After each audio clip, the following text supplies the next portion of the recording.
So what I'm going to do next is I'm going to take one of my wires and I'm going to take a small amount of that green gum paste, about the size of a pea,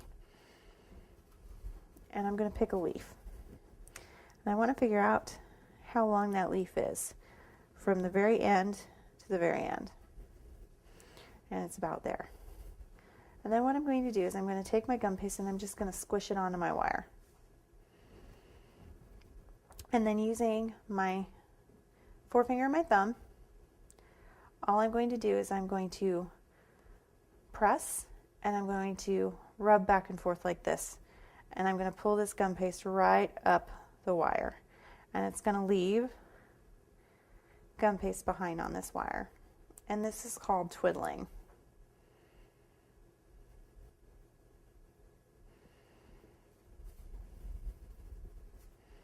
Just like that. And this is where I'm going to start to work quickly because I don't want my twiddle to dry out. I'm going to take my twiddle and I'm going to lay it down in the center of my leaf press. And then I'm going to put my leaf right on top so that the end of the twiddle goes to the end of the leaf. And then all I'm going to do is press them together.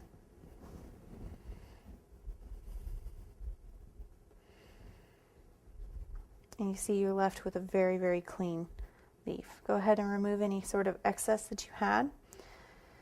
And now, because we're not going to be using any other tools, we're not going to be thinning the edges or anything, but we want to give our leaf a little bit of dimension. All I'm going to do is I'm just going to manipulate it a little bit. Maybe I want it to kind of come in or down. You just want to give it some shape, make it a little more lifelike. And then once you're happy with how it looks, go ahead and hang it up. And move on to your next leaf.